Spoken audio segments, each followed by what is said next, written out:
नमस्कार. सह्याद्री वाहिनीतर्फे आयोजित हॅलो सह्याद्री या कार्यक्रमात आपल्या सगळ्यांचं हार्दिक स्वागत. व्यावहारिक जगामध्ये वावरत असताना आपल्याला विविध विषयांची माहिती असणं आवश्यक असतं. जसं शेती, तंत्रज्ञान, शिक्षण, आरोग्य या प्रत्येकच विषयाची प्रत्येकाला पूर्ण माहिती असते असं नाही. आणि म्हणूनच हॅलो सह्याद्रीच्या माध्यमातून या वेगवेगळ्या विषयातली माहिती आमच्या दर्शकांपर्यंत पोहोचावी या हेतूनं त्या विषयातल्या तज्ज्ञांना आम्ही आमंत्रित करत असतो आणि दर्शकांना माहिती पुरवत असतो. याच मालेत आज सुवर्णक्षण या कार्यक्रमात आपण सोनं याविषयी जाणून घेणार आहोत. सोनं हा आपल्या जिव्हाळ्याचा विषय. याविषयीची पूर्ण माहिती आमच्या दर्शकांना असावी या हेतूनं आज आपण आमंत्रित केलं आहे आमच्या स्टुडिओमध्ये नागपुरातील प्रसिद्ध व्यवसायी आणि सोन्या चांदीच्या क्षेत्रातलं एक प्रतिष्ठित नाव श्रीयुत राजेश रोकडे यांना. नमस्कार राजेशजी. नमस्कार. हॅलो सह्याद्री कार्यक्रमामध्ये आपलं मनापासून स्वागत. धन्यवाद. आज आपल्याकडून सोनं हा विषय आम्ही जाणून घेणार आहोत. अर्थातच सोन्याबरोबर येणारे दागिने, त्याचबरोबर त्याची शुद्धता आणि अर्थातच त्याचं चलनामध्ये असलेलं महत्त्व. आजच्या कार्यक्रमामध्ये आपलं मनापासून स्वागत. मला सांगायला खूप आनंद वाटतो की श्रीयुत राजेश रोकडे हे all India gem jewellery and domestic काउन्सिलचे चेअरमन आहेत. त्याचबरोबर नागपूर सराफाचे ते सेक्रेटरी आहेत आणि trusted jewellery brand of central India या पुरस्कारांनी आणि विदर्भरत्न या पुरस्कारांनी सुद्धा त्यांना सन्मानित करण्यात आलं आहे. त्यांचा या विषयातला प्रचंड असा अभ्यास आहे. त्यामुळे आज आमच्या दर्शकांना सोनं या विषयावर जाणून घेण्याला आवडेल. अगदी मूळ प्रश्न विचारते की सोन्याला इतकं महत्त्व काय? सोन्याला महत्त्व आहे त्याचं कारण असं आहे की हे एक लिमिटेड धातू आहे. महत्त्वाचं म्हणजे कुठलीही गोष्ट जर खूप अवेलेबल असेल तर त्याची किंमत नसतं, पण खूप रेअर असली कुठली गोष्ट तर त्याची व्हॅल्यू असतं. आणि हे एक असा धातू आहे ज्याने तुम्ही कसंही त्याला मोल्ड करता येतं. आजच्या तारखेला सोनं काढणं म्हणजे या जेव्हा मायनिंग होतं ते खूप रेअर पद्धतीने खूप मेहनतीने निघतं. आणि आपल्या भारतीय संस्कृतीमध्ये विशेष धार्मिक आणि सांस्कृतिक जे महत्त्व सोन्याला दिलेलं आहे त्याच्या मागचं खूप कारण आहे. ज्याप्रमाणे भविष्य निधी म्हणतात किंवा भविष्याची ज्याला पर्वा असेल तो कधी ना कधी सोन्यासाठी थोडी गुंतवणूक करून ठेवतो की येणारी जी पिढी असेल किंवा आपला उद्या जो येणार आहे त्याच्यासाठी सुरक्षित राहावं म्हणून ते बघितलं जातं. पहिलं कारण. दुसरं कारण असं आहे की कुठलाही शृंगार करते एक गृहिणी त्यावेळेस सोनं घातल्यानंतर ते 16 शृंगार होतात. त्याच्यामुळे ते एक पुन्हा एक महत्त्व आहे. इन्व्हेस्टमेंट तर ऑलरेडी पहिल्यापासूनच आमच्या आधीच्या वडिलोपार्जित लोकांनी आम्हाला समजून सांगितलेलं आहे की सोनं तुम्ही तुमच्या भविष्यासाठी घ्या, परंतु ते दिसायलाही सुंदर दिसतं. तर अशा कितीतरी कारणं आहे की फक्त एक गृहिणीच नाही, ते एक पुरुषच नाही किंवा महिलाच नाही, देशातले देश किंवा रिझर्व्ह बँक म्हणा किंवा सेंट्रल बँक्स म्हणा हे सगळे लोक आकर्षित होतात सोन्याकडे. तर असे भरपूर कारण आहे ज्याच्यामुळे सोन्याकडे आकर्षण खूप वाढलेलं आहे. आपण मूळचे नागपूरचेच आहात. हो. आणि तुमच्या घरामध्येच हा व्यवसाय होता. तुमच्या वडिलांनी किंवा आजोबांनी कोणी तो सुरू केला होता. हा तुमचा एक प्रतिष्ठित व्यवसाय होता. आत्ताच्या काळात इतकं झपाट्याने युग बदललंय, तर या नव्या जुन्याचा संगम साधताना राजेश रोकडे नेमकं काय करतात? बघा, पहिलेच्या जगात आणि आत्तात खूप फरक आलेला आहे. पहिले तर असं आहे की ज्याला काही समजायचं नाही त्याला सरळ म्हणायचं की तू धंदा कर किंवा बिझनेस कर. परंतु मला वाटतं हे जग खूप आता बदललेलं आहे. आणि ते हिंदीमध्ये म्हणतात ना की जो समय के साथ बदलता है तो दुनिया भी उसे सलाम करती है. तर त्याच अनुषंगाने स्वतःला आपण जर जगाप्रमाणे बदलवलं तर जग तुम्हाला ॲक्सेप्ट करतं. तर ॲज अ राजेश रोकडे मी म्हणजे माझी ही चौथी पिढी, आता माझा मुलगा या व्यवसायात आलेला आहे. तर 5 पिढ्यांपासून आम्ही हा व्यवसाय करतोय आणि चौथी पिढी म्हणून मी जेव्हा सुरुवातीला या बिझनेसमध्ये आलो त्यावेळेस एक परिवर्तन सुरू होतं. म्हणजे मी सांगतोय 87 ते 90sच्या दरम्यानची गोष्ट सांगतोय. त्यावेळेस पहिले दागिने घडवताना पहिले लोक कॅटलॉगमध्ये दागिने बघायचे, मग ते सोनं त्यांचं घरचं आणायचं किंवा खरेदी केल्यानंतर मग ते ऑर्डर द्यायचे, ऑर्डर देऊन मग ते त्यांच्या मनाप्रमाणे ऑर्डरने बनवून द्यायचे. ही प्रक्रिया जी आहे ही 15 दिवसाची 1 महिन्याची अशी लांब प्रक्रिया होती. परंतु जेव्हा मी या व्यवसायात आलो त्यावेळेस मला हे लक्षात आलं की आता दिखता है सो बिकता है ही परिस्थिती आलेली आहे. त्यावेळेस आम्ही हळूहळू मग रेडीमेड दागिन्यांचं चलन समजलो आणि ते समजून आम्ही जेव्हा रेडीमेड दागिने किंवा थोडेसे आजच्या जगाला जसं पाहिजे ते सगळं आम्ही जेव्हा सुरुवात केली तर त्याचा खूप आम्हाला प्रतिसाद पण मिळाला. आणि हा चेंजिंग पॉईंट जो होता, turning point of the life ज्याला म्हणता येईल, ते एक हा प्रकार होता. त्या काळात अशी म्हणजे सोनाराचं दुकान आमच्यासारख्यासाठी असं वाटायचं की अशी एक पेढी बसलेली आहे तिथे, आणि ते कारागीर सुद्धा खूप सुबक पद्धतीनं मायन्यूटली ते काम करत असायचे. आता मशीन्स आल्या, मशीन्सवर दागिने तयार होतात. पण याच्या पलीकडे जात मला असं वाटतं की सोन्याला इतकं महत्त्व आलंय आता, म्हणजे सांपत्तिक महत्त्व आहे. तर जगातल्या सगळ्या चलनांची तुलना सोन्याशी केली जाते. तर जागतिक अर्थव्यवस्थेमध्ये सोन्याचं महत्त्व काय आहे? बघा, जागतिक अर्थव्यवस्थेमध्ये सोन्याचं खूप जास्त महत्त्व आहे. तुम्ही बघाल की मागच्या 5 वर्षात प्रत्येक देशाचे सेंट्रल बँक्स टनेने सोनं खरेदी करतात आहे. त्याच्या मागचं कारण असं आहे की जेव्हा कधी त्यांना आर्थिक रित्या प्रॉब्लेम्स येतात तर त्यावेळेस करन्सी ठेवण्यापेक्षा त्यांना गोल्ड ठेवणं याच्यासाठी परवडतं.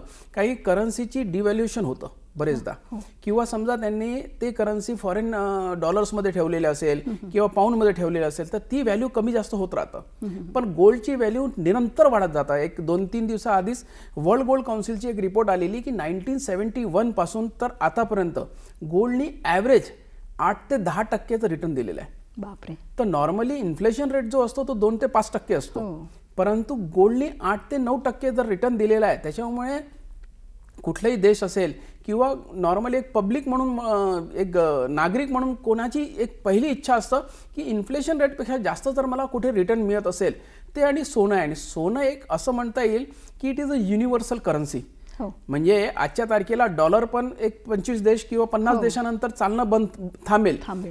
रुपया पण एक 4 देशानंतर चालणं थांबेल. तर कुठे ना कुठे युनिव्हर्सल करन्सी म्हणून जर कुठे ओळखल्या जात असेल ते फक्त आणि फक्त सोनं आहे. आणि आजपासूनच नाही आहे. म्हणजे तुम्ही जर बघितलं की रामराज्यापासून तर आतापर्यंत प्रत्येक वेळेस सोन्याच्या मोहर म्हणा किंवा सोन्याचे जे नाणे होते त्याला आज पण खूप महत्त्व आहे आणि त्यावेळेस पण महत्त्व होतं. त्याच्यामुळे युनिव्हर्सल करन्सीचा हा जो ठप्पा लागलेला आहे गोल्डला, त्याच्यामुळे याला इतकं महत्त्व आहे. याची खरं म्हणजे उत्पत्ती कुठून झाली असेल? म्हणजे मी तर असं वाचलंय की इजिप्तमध्ये पहिल्यांदा सोनं सापडलं. खरं आहे का ते? अगदी बरोबर आहे. बघा, याची तसं तर मी सांगितलं की रामराज्यापासून सोन्याला महत्त्व आहे आणि हे एक खनिज आहे एक प्रकारचं. बघितलं गेलं तर हे आपल्या पृथ्वीमध्ये कुठेतरी वेगवेगळ्या ठिकाणी देवानीच केलेली प्रक्रिया आहे आणि ते माणसाने शोधून काढलं आणि तो धातू जो खूप रेअर आहे अशा धातूपासून करन्सी बनवले. सगळ्यात पहिले तर नाणं चालायचं, सुवर्ण नाणं चालायचं. रामराज्यात तुम्ही बघितलं असेल किंवा नंतरचे जे राज्य हळूहळू बदलत गेले प्रत्येक राज्यात तुम्ही बघितलं चांदीच्या, आपण अंग्रेजांचं राज होतं त्या विक्टोरियन राणीचं त्याच्यावर सिक्का असं चांदीचं नाणं राहायचं. तर कुठे ना कुठे सोनं एक असा धातू होता की ते रेअर ऑफ रेअरेस्ट होतं. तर अगदी इझिली अवेलेबल नसल्यामुळे त्याला ते महत्त्व होतं आणि लोक जे गव्हर्नमेंट म्हणा किंवा लोक पण त्याला याच्यासाठी रिस्पेक्ट करायचं कारण की ते कुठेही मिळत नव्हतं. तर त्याचं एक वेगळंच अट्रॅक्शन होतं, पहिले पण होतं, आजही आहे आणि उद्या पण राहील. आपल्याकडे सोन्याला भावनिक महत्त्व आहे आपल्या देशामध्ये जास्त. म्हणजे एक तरी मंगळसूत्र किंवा एक तरी सोन्याचा दागिना किंवा सोन्याचं पाणी अंगावरनं जावं याच्यासाठी सोनं वापरलं जातं. सोन्याकडे असं भावनिक न बघता व्यावहारिक दृष्टीने बघावं असं तुम्हाला वाटतं का? बघा, सोन्याला मी सांगितलं ना फक्त एकच नाही, एक 5-7 कारणं आहेत त्याच्यामुळे त्याचं अट्रॅक्शन आहे. तुम्ही बघितलं असेल भारतीय संस्कृतीमध्ये, मी संस्कृती हा शब्द याच्यासाठी यूज करतोय की बाळ जन्माला येतं तर त्याला उष्टावण पण जर करता तर सोन्याच्या चमच्याने पहिले उष्टावण केलं जातं आणि शेवटच्या क्षणी जेव्हा माणूस या जगातून जातो त्यावेळेस पण एक सोन्याचा मणी त्याच्या तोंडात टाकल्या जातं. तर सोन्याला इतकं महत्त्व आहे की जन्माला आल्यापासून तर शेवटच्या दिवसापर्यंत सोन्या त्याचं कुठे ना कुठे त्याच्या आयुष्यात बिलकुल येतं. त्याच्यामुळे धार्मिक महत्त्व आहे, सांस्कृतिक महत्त्व आहे, आर्थिक महत्त्व आहे. आणि मी पहिलेही सांगितलं की 16 शृंगारातनं एक शृंगार हे आहे. त्याच्या आरोग्यासाठी एक तुम्ही सांगितल्याप्रमाणे आरोग्य पण हे खूप मोठं आहे की सुवर्णभस्म यूज केल्या जातं, आयुर्वेदिकमध्ये सुवर्णाचे पावडर यूज केल्या जातं. तर कुठे ना कुठे इट इज अ गुड, म्हणजे ज्याला म्हणतात स्वतःच्या त्वचेसाठी पण खूप चांगलं असतं. आणि जेव्हा आपण सोनं घालतो तर आंघोळ करताना म्हणा किंवा त्या पाणी जेव्हा स्वर्ण टच होऊन जे पाणी आपल्या अंगावरून जातं तर आपली काया चेंज होते, असं आपल्या धार्मिक आणि सांस्कृतिक महत्त्वाला सांगितलेलं आहे. त्याच्यामुळे सुरुवातीपासून आतापर्यंत सोन्याला खूप जास्त महत्त्व आहे. मला आता काही दिवसाआधी एक पंडितजींनी सांगितलेलं की मुलांना चांदीची चेन तुम्ही घाला. तर आमचा चांदीचा चेनचा जो सेल होता तो अचानक इतका वाढला, कारण की मुलं थोडेसे वयात जेव्हा शाळेत असतात थोडे डांबरट असतात, थोडी मस्ती करतात. प्रत्येक आईला असं वाटतं की माझा मुलगा शांत झाला पाहिजे, आणि त्याच्यामुळे चांदीचं पंडितजींनी सांगितलं तर ती चेन त्यांना घालण्यात आली. आणि मोती एक सौम्य एक असा असतं, त्याच्यामुळे ते पण ते यूज करतात. असे वेगवेगळे कारण आहे, त्याच्यामुळे सोनं आणि चांदीला खूप जास्त महत्त्व दिले गेले. दोन्ही गोष्टींनी अतिशय महत्त्वाचा प्रश्न आमच्या दर्शकांच्या मनात असलेला तुम्हाला विचारायचा आहे की सोन्याची शुद्धता सामान्य माणसांनी कशी ओळखायची? बघा, आधी सोनं समजणं खूप कठीण होतं. पहिले सोनं समजणं म्हणजे फक्त सोनारालाच समजायचं, परंतु आता खूप सोपी झालेलं आहे. पहिले सोनं समजायचं म्हणजे सोनाराकडे जायचं, मग ते कसोटी घ्यायची, कसोटीवर कस लावायचं आणि त्या कसवरून सोनार सांगायची की बा याची इतकी प्युरिटी आहे, आणि त्याप्रमाणे एक विश्वास ठेवायची की बा ही एवढी प्युरिटी आहे म्हणून आता तुम्हाला इतके याचे हे अमाऊंट होईल किंवा याचा हा मूल्य होईल. परंतु मागच्या एक 20 वर्षात खूप परिवर्तन आलेलं आहे. आता सोन्याचं जर चेक करायचं आहे तर कॅरोटोमीटर हा एक मशीन आलेली आहे, ज्याप्रमाणे एक समजा कोणाला ताप आला असेल तर एक थर्मामीटर घेऊन आपण ताप मोजतो, किंवा एक्सरे काढून आपल्याला एक्सरेमध्ये हे कळतं, किंवा सोनोग्राफी केल्याने आपल्याला पोटातलं आतलं दिसतं. त्याचप्रमाणे कॅरोटोमीटर एक शुद्धता सांगणारी एक मशीन आहे, आणि जवळजवळ भरपूर ज्वेलर्सकडे ते ऑलरेडी त्यांच्या दुकानात लागलेली आहे. ज्याच्याकडे कॅरोटोमीटर नसेल तर सरकारने एक अजून खूप चांगली गोष्टी नवीन याच्यात टाकलेली आहे की मॅन्डेटरी एरिया, म्हणजे जसं आता नागपूर आहे किंवा एक 2 टायर 3 टायर सिटी आहे, तिथे हॉलमार्क दागिने ठेवणे हे मॅन्डेटरी झालेलं आहे. सगळ्यात पहिले तर असं आहे की सगळ्यात जास्त ट्रान्सपरन्सी या व्यवसायात आहे. त्याच्यानंतर हॉलमार्क म्हणजे ब्युरो ऑफ इंडियन स्टँडर्डनी हॉलमार्क दागिने विकाव असं त्यांनी जेव्हा सांगितलं त्यावेळेस HUID एक हा अल्फा न्यूमेरिक 6 डिजिट कोड असतो प्रत्येक दागिन्यांवर, आणि तो दागिन्यांवर जो तो नंबर असेल आणि त्याची प्युरिटी त्याच्यासमोर लिहिली असतं की समजा जर 22 कॅरेट असेल तर 916 लिहिल्या जाईल, जर 18 कॅरेट असेल तर 750 लिहिलं राहील. तर असं त्याची प्युरिटी तिथे लिहिल्या जातं. ते जर नंबर तुम्ही बघितले ना, BISचा त्रिकोणी एक त्यांचा मोनो असतो, लोगो असतो, तो लोगो जर तिथे असेल आणि त्यातल्या त्यात त्याला अजून जास्त तुम्हाला फाईन चेक करायचं असेल तर सिम्पल तुमच्या मोबाईलला BISचा ॲप तुम्ही डाउनलोड करा, आणि BISचा ॲपवर जाऊन तुम्ही तो नंबर टाकला तर ते दागिने तो दागिना खरोखरच त्या प्युरिटीचा आहे ते तुम्हाला माहीत पडेल. तर आता ही खूप ट्रान्सपरन्सी आली आहे. त्याच्यामुळे आता मला असं वाटत नाही कुठल्याच प्रकारे सोन्याला कधी भीती वाटेल की मी घेतलेलं सोनं हे प्युअर नसेल असं मला वाटत नाही. त्यातल्या त्यात माझा सल्ला राहील प्रत्येक लोकांना की सोनं खरेदी करताना त्याची पावती नक्की घ्या, आणि पावती घेतल्यानंतर त्याची प्युरिटी नक्कीच लिहून घ्या, जेणेकरून तुम्हाला कधीही सोनं असं होणार नाही की तुम्हाला कोणी एखाद्या सोनाराने चुकीचं सोनं दिलं असं होणार नाही. मी जसं सांगितलं की भारतात सगळ्यात जास्त ट्रान्सपरन्सी असलेला हाच एक व्यवसाय आहे. या व्यवसायात सोन्याचा भाव वेगळा सांगितला जातं, वजन तुम्हाला दाखवलं जातं, कॅरेट चेक केलं जातं, मजुरी वेगळी सांगितली जातं, टॅक्स वेगळा सांगितलं जातं. सगळ्यात जास्त ट्रान्सपरन्सीवाला जर व्यवसाय असेल तर हाच आहे. आणि मला वाटतं म्हणूनच सोनाराला सावकार आधी म्हणायचे, आणि मला आजही आठवते की सगळ्यात व्हाईट कॉलर बिझनेस म्हणून सोनारालाच ओळखायचे, आणि आजही तो रिस्पेक्ट आहे. आणि सरकारने ज्या पद्धतीने आता हॉलमार्क आणि HUIDला इंट्रोड्यूस केलं आहे त्याच्यामुळे मला वाटतं आता कुठल्याच प्रकारचं सोन्या चुकीचं मिळेल असं मला वाटत नाही. फक्त प्रॉब्लेम कुठे होतं, तुम्ही दागिने घेताना समजा त्याचं बिल तुम्ही घेतलेलं नाही किंवा बिलावर त्याची प्युरिटी लिहून घेतलेली नाही तर थोडीशी अडचण येऊ शकते. माझा एकच सल्ला येईल आपल्या माध्यमातून की कुठूनही पण घ्या, परंतु घेताना प्युरिटी, पक्क बिल या गोष्टीकडे लक्ष द्या, आणि BIS केअर ॲपला जाऊन त्याचा HUID नंबर जर टाकला तर तुम्हाला कधीही तुमच्याशी लूटालूट होणार नाही. ही मला एक तुम्हाला निवेदन राहील. खूपच महत्त्वाची माहिती होती आत्ताची आपल्याला जी मिळाली. आणि याच माहितीला पुढे नेत 24 कॅरेट काय, 22 कॅरेट काय, 18 कॅरेट काय हे सगळं आणखी जाणून घेणार आहोत, पण एका छोट्याशा विश्रांतीनंतर. भेटूया एका विश्रांतीनंतर.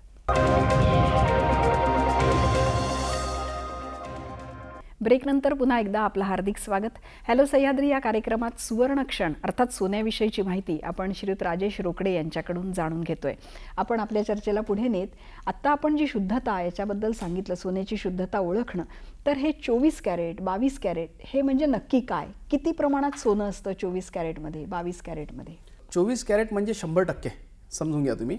आणि 100%ला तुम्ही समजा डिवाईड केलं 24 भागात, तर 1 कॅरेट होतं 4.16. म्हणजे जर तुम्हाला त्याला 22नी जर गुणा केलं तर 22 कॅरेटला येईल 916. हे एक सिंपल कॅल्क्युलेशन आहे. आणि जसं मी याच्या आधी पण सांगितलेलं, प्रत्येक दागिन्यात सरकारकडनं हे क्लिअर झालेलं आहे की दागिने विकताना तुम्हाला हॉलमार्क करूनच विकायचं आहे.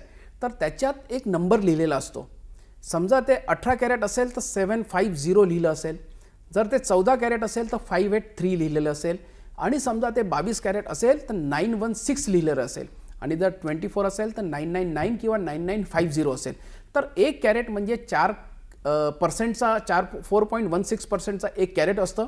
हे सिंपल कॅल्क्युलेशन आहे. आणि ह्या सगळ्या माहिती जर आजच्या, मला वाटतं प्रत्येक माणूस आजच्या तारखेला मोबाईल यूज करतो. तुम्ही सहज यूट्यूबला किंवा गुगलला पण सर्च केलं ना की how much purity is 22 carat, 2 मिनिटात उत्तर येतं. फक्त माझं एकच म्हणणं राहतं की जेव्हा कधी तुम्ही काही घेता तर तुम्ही स्वतः ती प्युरिटी आहे की नाही त्या दागिन्याबरोबर चेक करा.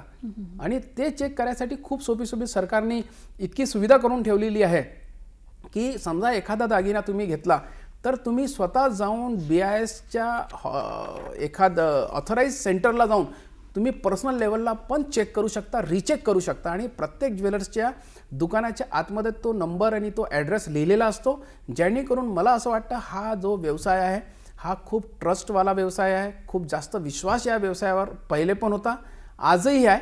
आणि जगातील सगळ्या देशात सोपी पद्धतीने व्यवसाय व्हावा म्हणून ही हॉलमार्क मॅन्डेटरी भारतात झालेला आहे. त्याचा खूप जास्त फायदा या इंडस्ट्रीला झालेला आहे. 52 कशी सोनं म्हणतात, जसं म्हणजे पूर्वीचे लोक हा शब्द वापरायचे, 52 कशी किंवा 100 नंबरी सोनं, तर ते म्हणजे 24 कॅरेट. बरोबर, असं त्याला म्हणता येईल आपल्याला. मी याला थोडंसं क्लिअर करतो. 52 कशी सोनं म्हणजे पहिले लोक असं म्हणायचं की सोन्याला जसं कस लावून चेक करतो आपण, कसोटी असतो. कसोटी एक असा काळा कलरचा एक दगड असतो, ज्याला शालिग्राम म्हणतात कोणी. ते नॉर्मली सोनारांकडे तुम्ही आधी बघितलं असेल, आता तर कॅरोटोमीटर आल्या त्याच्यामुळे खूप कमी आता कसोटीचा उपयोग होतो. पण कसोटीवर सोनं चेक करून आणि त्याला जेव्हा कस लावल्या जातं आणि कस लावल्यानंतर त्याचा जो प्युरिटी त्याच्यावर दिसतं, असं जर एखादी गोष्ट 52दा चेक केलं त्याचा अर्थ असा आहे की आता याच्याहून जास्त त्याला पुन्हा चेक करायची गरज नाही. तो सर्टिफाईड झाला 100%. इट इज ज्याला म्हणता येईल की पूर्ण ट्रान्सपरन्सीने त्याला चेक केलं. म्हणून ही एक म्हण आहे की 52 कशी सोनं. आणि ज्याप्रमाणे पहिले आणि आतामध्ये जे अंतर आलेलं आहे, आता पहिले फक्त सोनार स्वतःच कस करायचं आणि सांगायचं बाई मी 52दा चेक केलेलं आहे, 52 कस लावलेले आहे आज सोन्याला. त्याच्यामुळे आता याला प्रमाणित केलं मी की हे इतकं सोनं आहे. तर त्याच्यात बरेचदा 1% प्लस किंवा मायनस राहायचं. परंतु कॅरेटोमीटर म्हणा किंवा शुद्धतेला घेऊन आजकाल जो HUID नंबर दागिन्यांना येतो, त्याच्यामुळे इतकं ट्रान्सपरन्सी झालं आहे की प्रत्येक ग्राहकसुद्धा त्या नंबरच्या माध्यमातून त्यांना खात्री करून घेऊ शकतो की घेतलेला दागिना बरोबर आहे की नाही. दागिन्यावरनं विषय निघाला, आता मला न्यायचं आहे, कारण भारतामध्ये सोन्याला खूपच भावनिक महत्त्व आहे आणि अर्थातच दागिन्यांना तर खूपच महत्त्व आहे. म्हणजे बायकाच नाहीत तर पुरुषांनासुद्धा दागिन्यांची आवड आहे. तर हा दागिना नेमका 24 कॅरेटमध्ये तयार होतो की त्याला काही त्याच्यात काही मिसळावं लागतं आणि मग त्याचा पक्केपणा होतो? बघा, पहिले आणि आतामध्ये खूप नवीन डिफरन्स आलेला आहे. पहिले दागिने घडवताना फक्त आणि फक्त 24 कॅरेटचेच दागिने बनायचे आणि मोजून एक 8-10 डिझाईन्स फिक्स राहायचे. समजा आता तुम्ही जेंट्ससाठी बघितलं तर एक बदामी अंगठी राहायची किंवा एक मोतीचूरची अंगठी राहायची, एक गळ्यात एक सिंपल एक गोफ म्हणून एक डिझाईन राहायचं, व्ही चेन ज्याला आम्ही म्हणतो तेच राहायचं. महिलांसाठी बघितलं तर पाटल्या राहायच्या साध्या किंवा साध्या बांगड्या, खिळ्यावरच्या बनलेल्या बांगड्या राहायच्या किंवा मंगळसूत्रामध्ये पण कंठीचंच मंगळसूत्र राहायचं किंवा कानातले फक्त एक कर्णफूल राहायचे. ते एक लिमिटेड डिझाईन्स आधी राहायचे आणि ते सगळे 24 कॅरेटमध्ये बनायचे, कारण की ते सगळे ठप्प्यावरचे दागिने होते. परंतु जसं की कालांतराने सगळं काही चेंज झालेलं, आता नवीन मशिनरीज आलेल्या आहे, इटालियन मशीन्स आलेले आहे, काही चेन्समध्ये आता जवळजवळ 500पेक्षा जास्त डिझाईन्स आहे. कानातले म्हटलं तर एका दुकानात हजार डिझाईन्स आहे. बांगड्या म्हटलं तर त्याच्यात जवळजवळ 25 50 डिझाईन एका ज्वेलर्सकडे मिळतं आणि प्रत्येक ज्वेलर्सकडे वेगवेगळ्या डिझाईन्स ठेवतात. त्याच्यामुळे आता दागिने घडवताना अजून एक त्याच्यात एक नवीन चेंज आलेला आहे की पहिले दागिने घेताना फक्त 24 कॅरेटचेच घेतले जातात. त्याच्यामुळे 24 कॅरेट थोडं सॉफ्ट राहायचं आणि त्याला चमक नाही यायची, कारण की सॉफ्ट असल्यामुळे कुठली गोष्ट जर सॉफ्ट असेल तर त्याला शायनिंग यायचं नाही, तर ड्युरेबिलिटी यायची नाही, ते बरेचदा तुटून जातात. तिसरी गोष्ट ते वजन खूप राहायचं. सोन्याची किंमत कालांतराने वाढत गेलेली आहे, त्याच्यामुळे त्याला 22 कॅरेट जर केलं अर्थात 916 म्हणजे उरलेलं जर 100% पैकी 916 उरलेलं 8.4% जे असेल ते जर दुसरा अलॉय त्याच्यात मिक्स केल्याने ते दागिन्याचं लाईटवेट दागिने बनतात. त्याला प्युरिटी वाईज तर तुम्ही 22 कॅरेट प्रमाणित लॅब करून देतच, परंतु त्याच्यामुळे त्याची ड्युरेबिलिटी वाढल्यासोबत त्याची एक चमक वाढतं. घातल्यानंतर ती चमक असतं, तर जेव्हा कधी समोरून कोणी बघतं तर त्याला ती शायनिंग जसं पहिल्या दिवशी असतं तसंच शेवटपर्यंत दिसतं. तिसरी गोष्ट म्हणून असं सांगेल की दागिने अफोर्डेबल होतात. समजा आज 24 कॅरेटला मला समजा दागिने घ्यायचे असेल, त्याचा आज माझा 81,000चा रेट असेल आणि 22 कॅरेटला मला ते 74,000त पडतं, तर ते ज्याला म्हणता येईल की पॉकेट फ्रेंडली पण झालं पाहिजे. तर अशा कितीतरी गोष्टी असल्यामुळे ते कॅरेटेज 22 कॅरेटमध्ये एक स्टँडर्डायझेशन केलेलं आहे आणि 22 सोबत आता ते एक नवीन चलन आहे 18 कॅरेटचं पण. तर जे स्पेशली खड्यांचे दागिने असतात किंवा डायमंड असते, तर ह्या सगळ्या गोष्टी 18 कॅरेटमध्ये केल्या जातं. त्याच्या मागचं कारण असं आहे की कुठलाही डायमंड असेल तो पडायला नको, त्याला मजबूती असली पाहिजे. तर आता हळूहळू कॅरेट वाईज जर बघितलं तर काही 14 कॅरेटमध्ये पण दागिने आता लोक घ्यायला लागलेले आहे. व्हाईट गोल्ड आता लोक इंटरेस्ट घ्यायला लागलेले आहे. त्याच्यामुळे आता ही एक खूप मोठा चेंज आलेला आहे या इंडस्ट्रीमध्ये. त्याच्यामुळे 22 कॅरेटचे दागिने सगळ्यात जास्त लोकांना आवडतात. त्याच्या मागचं कारण मी सांगितलेलं आहे, परंतु एक महत्त्वाचं कारण आहे त्याची चमक आणि त्याचे जो पिवळेपणा किंवा जसं त्यांना पाहिजे तो कलरमध्ये ते केलं जातं. त्याच्यामुळे 22 कॅरेट जागतिक दागिने झालेले आहेत. जगात तुम्ही कुठेही जा, 22 कॅरेटला सगळ्यात जास्त आवड आहे आणि भारतात पण 22 कॅरेटला आज जर टोटल जर हा 1000 टनचं 1000 ते 1200 टन जर गोल्ड विकल्या जातं, त्याच्यापैकी 70% दागिने 22 कॅरेटचे विकले जातात. तास शब्द आहे ना त्याला, तासणे म्हणतात. मला आता तुम्ही व्हाईट गोल्ड म्हणालात, तर असे गोल्डचे किती प्रकार आहेत? बघा, आता ज्याप्रमाणे पहिले फक्त सुती कापड राहायचं आणि एक व्हाईट कलरचे फक्त कपडे लोक घालायचे, त्याच्यानंतर एक रिव्होल्युशन आला की तुम्ही जो कलर म्हणाल त्या कलरमध्ये कपडे वेगवेगळे कलरचे आलेले आहे. त्याचप्रमाणे सोन्यामध्ये पण तुम्ही कुठलाही कलर म्हणा, green gold, white gold, rose gold, yellow gold. आता त्याच्यात जेव्हा आपण दागिने घडवतो त्यावेळेस त्याला त्या 22 कॅरेट किंवा 14 कॅरेट किंवा 18 कॅरेट करतो, तो उरलेला जो सोना याचा कलर त्याला चेंज करायला त्याला अलॉय येतं इम्पोर्टेड. ते अलॉय समजा त्या गोल्डमध्ये मिक्स केलं तर त्याचा कलर तुम्हाला जसा पाहिजे तसा घेतल्या जातं. आणि तुम्ही बघितलं असेल आजकाल लोकांना पहिले सोनं म्हणजे पिवळा कलर असला तर सोनं म्हणायचं, परंतु आता असं झालेलं आहे थोडंसं रोज गोल्ड असेल तो सोन्याचं अट्रॅक्शन जास्त वाढलेलं आहे. व्हाईट गोल्ड लोकांना खूप आवडतं, कॉम्बिनेशनमध्ये आवडतं. आता मला आमच्या स्वतःच्याच दुकानात मला आजही आठवते की बांगड्या 4 ज्या कोणी घेतात तर 4 कलरच्या 4 बांगड्या, एक तांबा कलर म्हणजे रोज गोल्ड ज्याला आम्ही म्हणतो, पुन्हा एक येलो आहे, एक ग्रे कलर आहे आणि एक पिंक आहे. अरे वा. हां, म्हणजे 4 बांगड्या 4 कलरच्या आणि ते विकल्या गेलेल्या आहे. म्हणजे लोक रेडी आहे, कारण की बघा प्युरिटी तर त्याच्यात लिहिलेली असतं आणि परत घेताना पण आम्ही त्याची व्हॅल्यू आम्ही देतोच, परंतु लोकांना अटायरप्रमाणे दागिने पाहिजे त्याच्यासाठी म्हणून हे आता नवीन प्रकार आलेला आहे. खूपच वेगळी माहिती आहे. या इंडस्ट्रीमध्ये सुद्धा इतका प्रचंड बदल या 20 वर्षामध्ये झालेला आहे. हा नेमका बदल काय झाला हे पुन्हा एकदा आपण जाणून घेणार आहोत, पण तुर्तास घेऊया एक छोटीशी विश्रांती.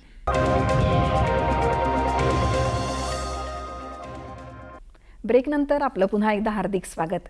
हॅलो सह्याद्रीच्या सुवर्णक्षण या कार्यक्रमात राजेश रोकडे यांच्याकडून सोनं आणि अर्थातच या पूर्ण व्यवसायाबद्दल आपण जाणून घेतोय. म्हणजे मला आपल्याला प्रश्न विचारायचा आहे. आत्ता आपण काही अलॉय मिक्स करून वेगवेगळ्या पद्धतीचे दागिने तयार करतो या विषयावर आलो होतो.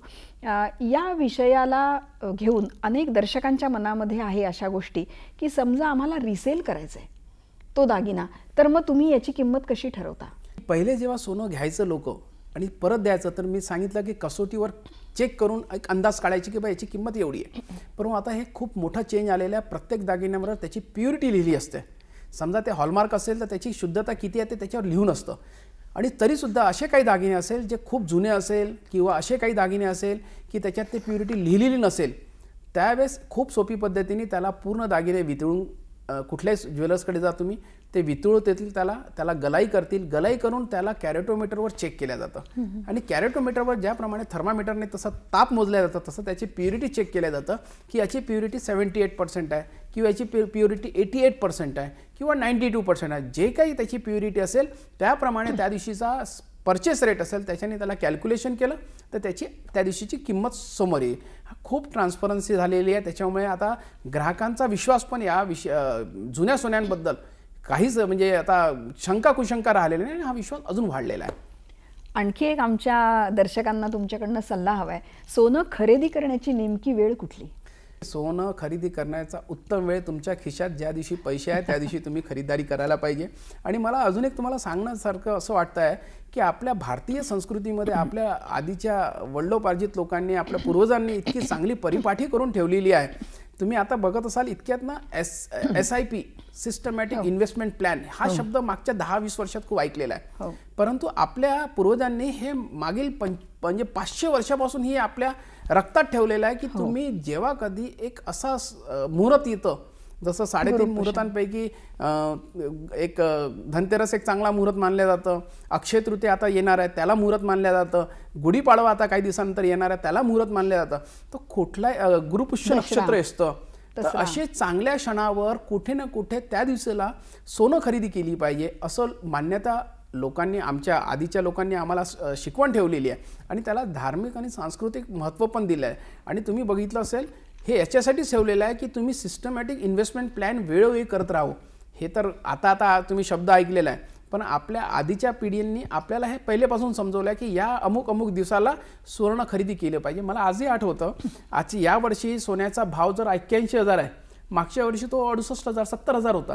तर सिस्टमॅटिक इन्व्हेस्टमेंट प्लॅनच्या अंतर्गत सोपी पद्धतीने त्यांनी दरवर्षी दागिने घेतले तर ते दागिन्याची किंमत पण वाढली आणि हळूहळू करून ते दागिने त्यांच्याकडे खरेदी केलं. मला आज माझे एक जुने कस्टमर आहे, त्यांची एक खरंच मला म्हणजे कमाल आहे त्या कस्टमरबद्दल, मला आजही आदर आहे. आणि ज्याप्रमाणे ते सिस्टमॅटिक इन्व्हेस्टमेंट प्लॅनला यूज करायचे, बरोबर त्यांना 3 तारखेला त्यांना पगार व्हायचा आणि 3 तारखेला पगार घेतल्याबरोबर ते आमच्या दुकानात यायचे आणि पगारातला 10% सेविंग ते सोन्यामध्ये इन्व्हेस्ट करायचे. आणि असं करता करता म्हणजे त्यांचं लग्नापासून तर त्यांच्या मुलांचे लग्न होतपर्यंत त्यांनी ती सवय कधीच मोडलेली नाही.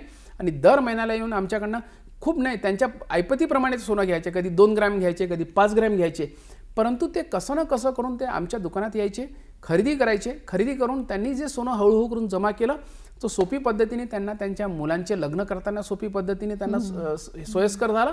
आणि महत्त्वाचं म्हणजे सोन्याचे भाव निरंतर वाढत गेल्यामुळे त्यांना तो एक ॲव्हरेज रेट पण मिळाला. तर हे खूप सोपी पद्धत आहे आणि ते मला वाटते आपल्या संस्कृतीमध्येच आहे, रक्तातच आहे. खरं म्हणजे हे कान सोनारांनीच टोचले पाहिजे असं म्हणायला हरकत नाही. आणखी थोडंसं पुढे जाताना सोन्याबरोबर आता प्लॅटिनम किंवा इतर दागिने किंवा इतर धातू, डायमंड याच्यावर सुद्धा आपण थोडा प्रकाश टाका की त्याच्याकडे सुद्धा कसं बघितलं जातं, कसं खरेदी करायचं, त्याची शुद्धता कशी ओळखायची? बिलकुल. प्लॅटिनियम हा जो ज्याप्रमाणे सोनं हा धातू पृथ्वीत असतो, पृथ्वीचा खनिजमधून निघालेलं असतं, त्याचप्रमाणे प्लॅटिनियम हा जो धातू आहे it is a metal of universe म्हणतात त्याला. म्हणजे तो पृथ्वीतला मेटल नाही आहे. कितीतरी वर्षाआधी, कितीतरी करोडो वर्षाआधी उल्कापिंड एक प्लॅटिनियमचं पूर्ण पृथ्वीवर कुठेतरी पसरून पडलेलं आणि ते आता आपल्याकडे जेवढं आहे ते त्यातनं काढतोय आपण आणि ते यूज करतोय. सध्या प्लॅटिनियम पहिले सोन्यापेक्षा जास्त महाग होतं, परंतु सोनं स्वस्त होतं त्याच्यामुळे प्लॅटिनियमला खूप जास्त महत्त्व लोक विचारायचे की बा एक तर सोन्यापेक्षा त्याचं हार्डनेस खूप जास्त आहे. लोक प्लॅटिनियमला त्यावेळेस वेगळे अट्रॅक्शन होतं, परंतु आता प्लॅटिनियम कंपॅरिझनमध्ये बघितलं तर सोन्यापेक्षा अर्ध्या किमतीत आहे असं म्हणेल. हां, तर हा एक नवीन चेंज. आणि त्यातल्या त्यात प्लॅटिनियम म्हणजे स्पेशली एंगेजमेंटच्या रिंगसाठी खूप लोक यूज करतात, कारण त्यांना असं वाटतं की ताऱ्यावर तर मी जाऊ शकत नाही, चंद्रावर तर जाऊ शकत नाही, पण तिथला धातू जो आहे त्याची मी अंगठी बनवू शकते किंवा मंगळसूत्र बनवून मी घालेल. म्हणजे it is a very rare of rarest metal. त्याच्यामुळे प्लॅटिनियमला लोक आजही एंगेजमेंटच्या रिंगसाठी म्हणून यूज करतात. आणि तुम्ही जसं की डायमंडसाठी बोललेलं, आता डायमंडमध्ये पण एक खूप मोठा चेंज आलेला आहे. पहिले फक्त आणि फक्त नॅचरल डायमंड किंवा सिंथेटिक स्टोन्सच यूज व्हायचे, परंतु आता डायमंडमध्ये पण लॅब ग्रोन डायमंड व्हायला लागलेला आहे, ज्याला ग्रीन डायमंड्स म्हणतात. म्हणजे डायमंड सध्या तरी पृथ्वीच्या आतमध्ये कितीतरी लाखो वर्ष लागल्यानंतर एक दबाव यायचा किंवा कार्बन चेंज व्हायचा आणि तो डायमंड बनायचा. त्याची प्रक्रिया आहे ती लाखो वर्षाची. तर त्याला खनिजनी काढणं, मग तो डायमंड काढल्यानंतर मग त्यातनं त्याला पहिलू बनवून त्याला सगळं करायचं, त्याच्यात वेळ खूप जायचा. त्याच्यामुळे आता ह्या सगळ्या गुणधर्माचा एक lab grown diamond, green diamond use करतोय आता आपण. इंडियात सगळीचकडे तो आलेला आहे, इंडियात काय पूर्ण विश्वास आलेला आहे. आणि विशेष म्हणजे मी सर दोन्ही याच्यात समजवायचं असेल नॅचरल डायमंड आणि लॅब ग्रोन डायमंडमध्ये, तो सोप्या पद्धतीने एकच सांगेल की ज्याप्रमाणे बाळ जन्माला येतं नॅचरल पद्धतीने, तो एक नॅचरल बाळ आहे. आणि IVFच्या पद्धतीने जो बाळ येतो या जन्माला, तो एक लॅब ग्रोन बाळ आहे. हा जो आणि एकदा बाळ आल्यानंतर तो नॅचरलच असतो, त्याला काहीच चेंज नसतं. हाच सेम गुणधर्म नॅचरल आणि लॅब ग्रोन डायमंडमध्ये आहे. तर हे सोप्या पद्धतीने जर समजायचं असेल लॅब ग्रोन काय आहे आणि नॅचरल डायमंड काय आहे, तर हा एक सोपी प्रकार आहे. आणि त्यातल्या त्यात माझं एक सगळ्यांना नेहमी एक रिक्वेस्ट असतं की कुठलेही दागिने घेताना ज्याप्रमाणे तुम्ही बिल घेता, त्या बिलावर त्याची शुद्धता लिहून घेता, वजन करून घेता, सगळी माहिती घेता, त्याचप्रमाणे डायमंड घेताना पण त्या सगळ्या गोष्टीवर बिलावर लिहून घ्या. आणि त्याचं एक सर्टिफिकेट लॅबॉरेटरीचं असतं, ते नक्की तुम्ही घ्या. त्याच्यावर लिहिलेलं असतं की तो नॅचरल डायमंड आहे तर नॅचरल डायमंड लिहिलं असेल, त्याच्यावर जर कुठली प्रकारची प्रक्रिया केली असेल ते पण त्याच्यावर लिहिलेलं असतं. आणि ग्रीन डायमंड असेल, समजा लॅब ग्रोन डायमंड असेल, ते पण त्याच्यावर लिहिलेलं असतं. आणि किमतीवाईज जर बघितलं तर नॅचरल डायमंड जर 1 कॅरेटचा तुम्ही घेत असाल तर 4 लाखाला येतं, आणि तोच लॅब ग्रोन डायमंड जर तुम्ही घ्याल तर 50,000ला येतं. तर किमतीला पण खूप अफोर्डेबल आहे. आणि आपले प्रधानमंत्री म्हणा किंवा कॉमर्स मिनिस्ट्रीचे लोक म्हणा किंवा दुसऱ्या सगळ्या मिनिस्ट्रीचे लोक सध्या लॅब ग्रोन डायमंडला खूप जास्त प्रमोट करतात. त्याच्या मागचं कारण असं आहे की कुठे ना कुठे नॅचरल डायमंड काढताना खनिज खूप खोदकाम करावं लागतं किंवा आपल्या पृथ्वीला हर्ट होतं किंवा इतकं जेव्हा मायनिंग होतं तर कुठे ना कुठे आपल्या पृथ्वीला त्रास होतो. त्याच्यामुळे ते हळूहळू कमी करून लॅब ग्रोनला यूज करायचं असं आव्हान सगळ्याकडनं केलं जातं. आणि अफोर्डेबल पण आहे, काहीच फरक नाही, हाऊसही होते हो, आणि पॉकेट फ्रेंडली पण, बिलकुल, अगदी अशा दोन्ही गोष्टी. मला आणखी विचारायचं आहे की सोनं किंवा हे तत्सम जे दागिने धातू ज्याला म्हणायचं, याचा अर्थव्यवस्था, दागिने याच्या पलीकडे आणखी कशासाठी उपयोग होतो? बघा, आता तुम्ही आताच बघितलं असेल युक्रेन आणि रशियाचा वार सुरू आहे मागच्या 3 वर्षापासून. सध्या जेव्हा वार सुरू झालं त्यावेळेस, म्हणजे युद्ध सुरू झालं त्यावेळेस असं वाटलं की हे 2 ते 3 दिवसात हे भांडण संपून जाईल आणि युद्ध विराम होऊन जाईल. परंतु 3 वर्षापेक्षा जास्त होऊनही आजही ते संपलेलं नाही. आणि त्यावेळेस युक्रेनवरून काही लोक जेव्हा मायग्रेट होऊन आजूबाजूच्या देशात गेले तर फक्त आणि फक्त सोन्यानेच त्यांना खरी किंमत दिलेली आहे. त्यावेळेस जमिनीची किंमत 0 झालेली आहे, कारण की युक्रेनमध्ये 1 रुपया स्क्वेअर फीटमध्ये पण कोणी जागा घ्यायला तयार नाही. ज्यांनी शेअर मार्केटमध्ये कोलॅप्स झालेले, बँकेत ज्यांनी पैसे ठेवलेले ते बँकेतले पैसे त्यांना काढता आलेले नाही. आणि त्यावेळेस अशा कंडिशनमध्ये त्यांना स्वतःला सर्व्हाइव्ह करायचं असेल तर ते जे सोनं त्यांच्याकडे होतं तेच ते घेऊन परदेशात गेले आणि त्याला त्यांना व्हॅल्यू होऊन त्यांनी उपजीविका कुठे ना कुठे त्यांनी सेटल केली. माझं एकच म्हणणं असतं की ज्याप्रमाणे युक्रेनचं मी तुम्हाला उदाहरण दिलं त्याप्रमाणे आपल्या आयुष्यात कुठे ना कुठे 10% सेव्हिंग तुम्ही सोन्यासाठी नेहमी ठेवा. कारण धार्मिक आणि सांस्कृतिक महत्त्व तर आहेच आहे त्याचं, परंतु राष्ट्रीय महत्त्व पण खूप मोठी आहे. आजच्या तारखेला पूर्ण विश्वात भारतात जवळजवळ 25 ते 30 हजार टन सोनं ऑलरेडी आमच्या भारतात आहे. पहिले भारताला सोन्याची चिडिया असं म्हटलं जायचं, आजही आहे ते आणि उद्या पण राहील. आणि ह्याच गोष्टीकडे जर तुम्ही लक्ष दिलं असेल, सगळ्यात जास्त फॉरेन गोल्ड रिझर्व्ह म्हणतात ते सगळ्यात जास्त US कडे आहे. तर प्रत्येक देश आपली अर्थव्यवस्था सुधारण्यासाठी म्हणून नेहमी गोल्ड रिझर्व्ह वाढवतं. मग ते चायना असो, US असो, UK असो की कुठलाही युरोपातला देश असो आणि भारत का नसो. तुम्ही बघितलं असेल भारताला रिझर्व्ह बँकेने मागच्या वर्षी पण कितीतरी टन सोनं खरेदी केलेलं आहे. इव्हन आपलं जे सोनं लंडनला ठेवलं होतं ते त्यांनी परत आणलेलं आहे. तर कुठे ना कुठे जेव्हा पूर्ण विश्वात वॉलटाईल होत राहतं, कुठे ना कुठे अर्थव्यवस्था अचल चलन सोन्याला म्हणतात, अचल चलन. आणि हे अचल चलन का महत्वाचं आहे आणि आणखी या क्षेत्रात येणाऱ्यांसाठी काय केलं पाहिजे हे जाणून घेऊया. पण तुर्तास छोटासा ब्रेक घेऊ आणि पुढे जाऊ.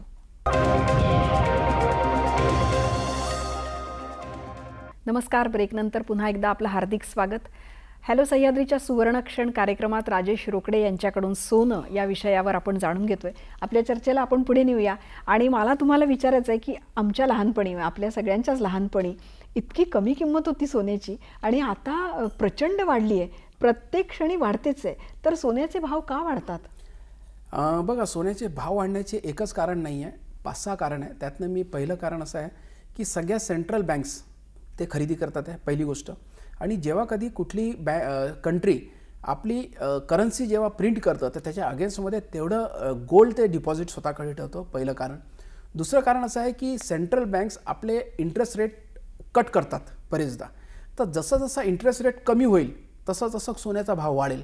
इंटरेस्ट रेट जसं जसं वाढेल तसं तसं सोन्याचा भाव कमी होईल. हे 2 कारण.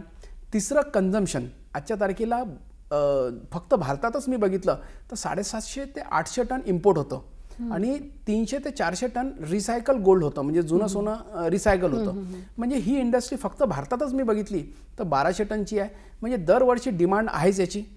चौथं कारण याच्यासाठी सगळ्यात मोठं असतं की जिओ पॉलिटिकल टेन्शन. म्हणजे कुठे ना कुठे युद्धासारखी परिस्थिती किंवा अशी परिस्थिती की एक देश दुसऱ्या देशाला कमजोर करतं. आता तुम्हाला मी एक उदाहरण सांगतो आहे. तुम्ही बघा, मी युक्रेनचं आणि रशियाचं तुम्हाला उदाहरण दिलं की आज 1000 दिवसापेक्षा जास्त झालेले, परंतु ते युद्ध थांबलेलं नाही. म्हणजे आजच्या तारखेला जे विकसित देश आहे ते कुठे ना कुठे अशा देशांना प्रमोट करतात की तुम्ही आपसात भांडत राहा, म्हणजे तुमची अर्थव्यवस्था कमी होईल आणि आमची अर्थव्यवस्था त्यांना सप्लाय करून आर्म्स म्हणा किंवा दुसऱ्या पद्धतीने ते मदत करतात आणि आपली अर्थव्यवस्था सुधारवतात. तर अशा जिओ पॉलिटिकली टेन्शनमुळे नेहमी सोन्याला कुठे ना कुठे सपोर्ट मिळत राहतं आणि त्याच्यामुळे सोन्याचा भाव निरंतर वाढत राहतं. आणि सगळ्यात मोठी गोष्ट म्हणजे आजच्या तारखेला सोन्याला भारतीय संस्कृतीमध्ये खूप जास्त महत्त्व आहे. आणि विशेष मला एक म्हणजे विशेष पद्धतीने सांगणे याच्यासाठी गरजेचं वाटतं आहे की सध्या भारत सगळ्यात स्वस्त सोनं जर कुठे असेल ते भारतात आहे. पहिले आणि आतामध्ये खूप मोठं एक अंतर आलं आहे. मागच्या 6 महिन्याआधी आपल्या अर्थव्यवस्थेचे जेव्हा हे बजेट डिक्लेअर झालं त्यावेळेस 9% कस्टम ड्युटी कमी झालेली. त्याच्यामुळे आता दुबईमध्ये पहिले लोकांना असं वाटायचं दुबईमध्ये सोनं स्वस्त आहे, परंतु ज्या रेटमध्ये दुबईला सोनं आहे त्याच रेटमध्ये आता भारतात सोनं आहे. आणि महत्त्वाचं म्हणजे जितकंही सोन्याचे दागिने वाया दुबई सगळ्या विश्वात विकल्या जातं ते वाया इंडिया जातं 70%, 70%. आणि जे मेकिंग चार्जेस आज भारतात 10% ते 20% आहे, तेच दुबईला म्हटलं तर 20% तर 40% आहे. तर कुठे ना कुठे खूप स्वस्त जर म्हटलं तर आजच्या तारखेला भारत आहे. आणि प्रधानमंत्री पण आमचे भारताला ॲज अ वेडिंग डेस्टिनेशन म्हणून प्रमोट करतात आहे. त्याच्यामुळे मला वाटते पूर्ण विश्वात भारतात येऊन लोकांनी लग्न करावे, भारतात येऊन लोकांनी कपडे खरेदी करावे, भारतात येऊन सोनं खरेदी करावे आणि इथल्या अर्थव्यवस्थेला सपोर्ट करावे असं एकंदरच याचं. पण आता इतका वाढतोय भाव, आता आणखी किती जाणार आहे सोन्याचा भाव? सोन्याचा भाव मागच्या जर तुम्ही कोविडच्या आधी बघितलं असेल तर फक्त मला वाटते 30,000च्या दरम्यानचे रेट होते 2017-18ला. आणि आता बघा तुम्ही 2024-25 नंतर सोन्याचे रेट झालेले आहे जवळजवळ 80,000. मला असं वाटतं येणाऱ्या काही दिवसात म्हणजे मार्चपर्यंत अपेक्षित आहे की 88,000पर्यंत सोनं जाईल. आणि या वर्षीच जर तुम्हाला 1 लाख सोनं पण दिसलं तर काही नवीन नाही आहे. बापरे. आणि चांदी पण तसंच सोन्यासोबतच वाढत आहे, कारण की हा नॅचरल प्रोडक्ट आहे. याची पुन्हा काही पर्याय दुसरा काही धातू मिळणार नाही आहे, ज्याच्यामुळे याची किंमत मी जसं सांगितलं सरकार, देश, नागरिक लोक सगळे लोक याच्याकडे थोडे खूप जास्त वेडे आहेत आणि अट्रॅक्शन आहे. आणि त्या अट्रॅक्शनमुळे सोन्याला खूप जास्त समोर पण तितकाच भाव समोर पण राहील. तुम्ही म्हणालात की जुन्या लोकांनी थोडं थोडं सोनं जमवलं आहे. खरंच आपल्या जुन्या पिढीनी काटकसर करून थोडं थोडं सोनं जमवलं आहे. त्याचा रखरखाव नेमका कसा करायचा? कारण येणाऱ्या पिढीला इतका वेळ नाही आता त्याच्याकडे लक्ष द्यायला, किंवा खरं म्हणजे खूप दागिने घालून फिरण्याचे दिवस पण नाही. पण हे सोनं असलेलं कसं सांभाळायचं आपण? बघा, मी सोनं आणि चांदी दोन्हीचा रखरखाव सांगेल. आपण चुकतो कुठे आणि त्याच्यामुळे दागिने ठेवताना किंवा दागिने वापरताना बरेचदा ते लवकर खराब होतात. खराब म्हणजे त्याचं पॉलिश खराब होतं. समजा तुमच्याकडे जर सोन्याचे दागिने असेल तर त्याला घरी तुम्ही फक्त रिठ्याच्या पाण्याने स्वच्छ केलं तरी ते स्वच्छ राहतील. फक्त एक लक्ष द्यायचं, टूथब्रश जो असतो त्याच्याने, परंतु टूथब्रश तो वापरलेला नको, फ्रेश असला पाहिजे. बरेचदा त्याच्यात टूथब्रश असतो तो व्हाईट कलरचा, त्याच्यात टूथपेस्ट असतं आणि त्याच्याने त्याला घासलं जातं तर ते खराब होतं. तर एक घरच्या घरी उपाय हा सोपी पद्धतीने उपयोग करता येईल. त्यातल्या सोन्याचे दागिने जेव्हा कधी तुम्ही बाहेर घालून जाता तर आल्यानंतर ते बरेचदा घामाने ओले असतात, तर त्याला तसंच रुमालात पॅक करून तुम्ही ठेवून देता. तसं ठेवू नका, त्याला व्यवस्थित त्याला कोरडे करा. कोरडे केल्यानंतर त्याला व्यवस्थित पॉलिथिनमध्ये किंवा व्यवस्थित त्याला एक कॉटनचे जे कापड असेल त्याला फोल्ड करून व्यवस्थित त्याला त्या बॉक्समध्ये ठेवा. तर या पद्धतीने जर त्याचा रखरखाव केलं तर मला वाटत नाही की सोन्याच्या दागिन्याची चमक कधी कमी होईल आणि तुमचे दागिने दिसायलाही नेहमी नवीन दिसतील. आणि महत्त्वाचं सगळ्यात एक आहे की जेव्हा कधी तुम्ही कुठल्याही लग्नाला जाता, प्रसंगाला जाता, त्यावेळेस आपण परफ्यूम लावतो. तर परफ्यूम त्या दागिन्यांवर लावू नका, कारण की जितके परफ्यूम असतात त्याच्यात कुठे ना कुठे केमिकल कंपोनेंट असतात आणि जेव्हा ते कुठले केमिकल तुम्ही सोन्यांवर टाकता त्यावेळेस त्याचा इम्पॅक्ट येतं. आणि एक ना नेहमी बरेचदा आमच्याकडे होतं, ते खूपच एक म्हणजे गमतीशीर गोष्ट आहे की सोनं खरेदी केल्यानंतर बरेचसे ग्राहक कधी कधी आमच्याकडे परत येतात, अरे हे चांदीसारखं पांढरं झालं. मग आम्ही एकच विचारतो ना, तुमच्या घरी थर्मामीटर तुटला का, फुटला का? तर आम्ही असं जसं म्हणतो त्यांना म्हणतो हे तुम्हाला कसं माहीत? तर पारा जर घरी असेल कुठे आणि पारा जर सोन्याला टच पण झाला तो पिवळा धातू अगदी पांढरा होऊन जातो. त्याच्यामुळे तो नेहमी तुम्ही लक्ष द्या की जेव्हा कधी घरी जर थर्मामीटर फुटला तर सगळ्यात पहिले सोन्याचे दागिने बाहेर वेगळे ठेवा आणि मग तो पारा क्लीन करा. आणि तसंच चांदीच्या दागिन्यांसाठी पण तुम्ही घरच्या घरी त्याला स्वच्छ करू शकता. आणि त्यातल्या त्यात आजकाल तर सगळ्या ज्वेलर्सनी खूप चांगली योजना काढली आहे. लाईफ टाईम रिपेअरिंग फ्री असे ज्वेलर्सकडनं नेहमीच सपोर्ट केल्या जातं. फक्त त्याच्यात सोनं जर लागलं तर त्याचे पैसे घेतले जातात. त्याच्यामुळे ज्वेलर्स जितके पण आहे हे एक प्रकारचे परिवारातलाच एक हिस्सा आहे. आणि फॅमिली ज्वेलर्स असल्यामुळे कुठे ना कुठे सगळ्या शहरात त्यांचे कुठे ना कुठे आपसात इतके चांगले घनिष्ठ संबंध असतात की त्याच्यामुळे ते परिवारातल्याच कोणीतरी असतं असं वाटतं. त्याच्यामुळे ते लोक तिथनं करून घेऊ शकतात. अगदी महत्त्वाचं आहे. मला आता आपण एका ब्रेकवर जाणार आहोत, पण ब्रेक नंतर तुमच्याकडनं एक महत्त्वाचं उत्तर हवंय की या इंडस्ट्रीत नव्याने येणाऱ्यांसाठी तुम्ही काय सांगाल. आपण हा खूप महत्त्वाचा विषय जाणून घेणार आहोत एक छोट्याशा ब्रेक नंतर. हॅलो सह्याद्रीच्या सुवर्णक्षण कार्यक्रमात आपलं पुन्हा एकदा स्वागत. आपल्याला मी मगाशी म्हटलं ते तर जाणून घेणारच आहोत, पण तत्पूर्वी आता शेवटाकडे आपण चाललोय. जाता जाता नवग्रहांचे खडे याच्यावर पण एक छोटासा प्रकाश आपण टाकावा. अगदी बरोबर. हा प्रश्न खरंच परफेक्ट आहे आणि लोकांना याच्याबद्दलची खूप जिज्ञासा असते की भाई नवग्रह काय आहे. बघा, ज्याप्रमाणे धातू म्हणजे सोनं एक धातू एक खनिज आहे, त्याचप्रमाणे खडे पण आमच्या पृथ्वीमध्ये कुठे ना कुठे असतात. आणि ते जेव्हा काढल्या जातात that is a natural gemstone ज्याला म्हणतात, त्याला खूप जास्त व्हॅल्यू असतं. जसं हिरा आहे तसं पन्ना आहे, माणिक आहे, मोती आहे. आणि सगळ्यात जास्त विकण्यादारांना आमचा जर जेमस्टोन असेल तो आहे पुखराज. पुखराज व्यवसायासाठी जास्तीत जास्त लोक सांगतात की तो वापरला पाहिजे म्हणून. भरपूर पंडित लोक सांगतात की बा तुम्ही हा वापरल्याने तुमचा व्यवसाय चांगला होईल. बरेचदा लग्नासाठी त्याला यूज केल्या जातं. बरेचदा कुठला ग्रह जर कोणाचा कमी असेल, कमजोर पडत असेल, तर या माध्यमातून तो ग्रह जर तुम्ही धारण केला तर नक्कीच त्याचा फायदा तुमच्या भविष्यासाठी येतं अशी मान्यता आहे. आणि असे लोकांना पुरावे आणि याच्या आधी लोकांना प्रमाण पण मिळालेले आहे. फक्त माझा एकच सल्ला राहील, ज्याप्रमाणे सोनं घेताना तुम्ही हॉलमार्क चेक करता, डायमंड घेताना त्याचं सर्टिफिकेट बघता, त्याचप्रमाणे जेमस्टोन पण घेताना सर्टिफाईड जेमस्टोनच घ्या. म्हणजे तुमच्याशी कुठल्याच प्रकारचा लुटालूट होणार नाही, कुठल्याच प्रकारचा चुकीचा खडा तुमच्याकडे पोहोचणार नाही. कारण की हे समजणं खूप कठीण असतं की घेतलेला तो जो जेमस्टोन आहे तो खरा आहे की त्याचा सबस्टिट्यूट तर नाही आहे. तर याच्यासाठी म्हणून माझा हाच सल्ला राहील की खरेदी करताना त्याचं पावती घ्या आणि त्याचं सर्टिफिकेट घ्या. आता शेवटच्या प्रश्नाकडे आपण जातोय. तुमच्याकडे पेढी होती, पूर्वापार चालत आलेला व्यवसाय होता. आत्तापर्यंत अनेक सोनारांचे व्यवसाय असेच चालले, पण आता नवीन जनरेशनमध्ये कुठल्या एका मुलाला ज्याच्या आगापिछा काही नाही अशा एखाद्या व्यक्तीला तुमच्या व्यवसायात यायचं असेल तर त्यांनी काय केलं पाहिजे?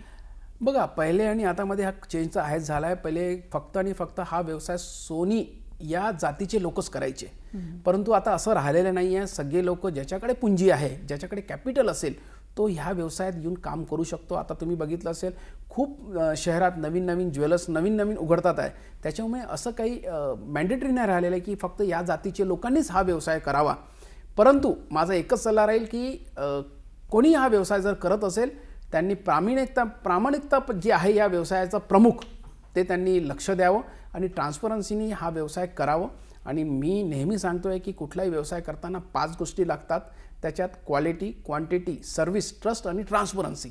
या जर 5 गोष्टी त्यांच्याकडे असेल तर व्यवसायाला कोणीही ग्राहक कधीच तुम्हाला हे म्हणणार नाही की बा तुम्ही या व्यवसायात येऊ नका. आणि येणारी नवीन पिढी याच्यात म्हणजे जे ओव्हरऑल आज भारतात मी जर बघतो आहे तर जवळजवळ 5 लाख ज्वेलर्स आहे आणि 140 कोटींची आमची जनसंख्या आहे. आणि ही इंडस्ट्री 70% आता ऑर्गनाईज झाली आहे. तर नवीन पिढीने नक्कीच या व्यवसायाकडे यावं आणि नोकरी मागणाऱ्यापेक्षा नोकरी देणारे बनावं असं मला वाटतं. पण असं कुठे शास्त्रशुद्ध शिक्षण मिळतं का याचं? हो, अगदी हां, एकदम बरोबर. याच्यात वेगवेगळ्या प्रकारचे शिक्षण होतात. जसं जेमोलॉजिस्ट व्हायचं असेल तर तुम्हाला त्याचे वेगळं कोर्स असतो. तुम्हाला स्पेशली ज्वेलरी इंडस्ट्रीसाठी जर तुम्हाला कुठलेच कोर्स करायचे आहे तर ते डिझायनिंगपासून तर एव्हरीथिंग इज अवेलेबल प्रत्येक याच्यात. आणि याच्या व्यतिरिक्त as a all India gem and jewellery domestic काउन्सिलतर्फे पण आम्ही याचे सेमिनारच्या माध्यमातून, आम्ही वेबिनारच्या माध्यमातून आम्ही बरेचशा लोकांना याच्यात माहिती देतो. एज्युकेशनल प्रोग्राम आम्ही चालवतो. लाभमसारखे प्रोग्राम आम्ही करतो जेणेकरून एक लॉफुल व्यवसाय कसा करायचा किंवा नवीन पिढीने या व्यवसायात येऊन कसं मोठं काम करता येईल. कारण की मी बघितलं मागच्या 15-20 वर्षात भरपूर आमचे नवीन पिढी नोकरी करायसाठी परदेशात जात होते, परंतु आपला व्यवसाय पारंपरिक व्यवसायातनं दूर व्हायला लागले होते. तर आता आम्ही all India gem and jewellery domestic काउन्सिलतर्फे आमचं ध्येय हे आहे की नवीन पिढीला या व्यवसायात इन्व्हॉल्व करायचं आणि त्यांना प्रशिक्षण पण द्यायचं आणि समोर एज्युकेशन पण द्यायचं. खूपच महत्त्वाचा माहिती आज तुम्ही आम्हाला दिलीत. सरांचं या व्यवसायाच्या व्यतिरिक्त सामाजिक कार्यसुद्धा, सामाजिक योगदानसुद्धा खूप मोठं आहे. त्यामुळे व्यवसाय करता करता सामाजिक भान ठेवत काम करणं हे राजेश रोकडे अगदी कर्तव्य दक्षतेने पाळतात. त्याबद्दल आपलं मनापासून अभिनंदन. आणि आजच्या कार्यक्रमात तुम्ही आलात त्याबद्दल तुमचे मनापासून आभार. हिरण्यवर्णाम हरिणीम सुवर्ण रजतस्त्रजाम असं म्हणत लक्ष्मी आणि सोनं याचं एक अतूट नातं आपण भारतीय संस्कृतीमध्ये बघत आलो आहोत. सोन्यामध्ये असलेले त्याचे गुणधर्म, त्याची लवचिकता, त्याची शुद्धता, त्याचं सौंदर्य आणि अर्थातच कुणामध्येही पटकन मिक्स न होण्याची त्याचं गुणधर्म, यातून सोनं हे अतिशय महत्त्वपूर्ण असा धातू आपल्यासमोर आलेला आहे. म्हणूनच माणसं सोन्यासारखी असावी असं कदाचित म्हटलं जात असावं, नाही का? सोन्यासारखे गुण माणसामध्ये असले तर तो 100 नंबरी माणूस आहे असं म्हटलं जातं. त्यामुळे या धातूचा आपण योग्य वापर करावा. मग तो दागिन्यांसाठी असेल किंवा अर्थव्यवस्थेसाठी असेल किंवा आणखी कुठल्या गोष्टीसाठी असेल, तो आपण सगळ्यांनी करावा. आजच्या चर्चेतून आपल्याला प्रचंड माहिती मिळाली, याबद्दल शंकाच नाही. राजेश रोकडे यांचं नागपूर दूरदर्शन केंद्रामध्ये मी मनापासून आभार मानते. आपण आलात आणि आम्हाला महत्त्वपूर्ण माहिती दिलीत त्याबद्दल आपले मनापासून आभार. धन्यवाद.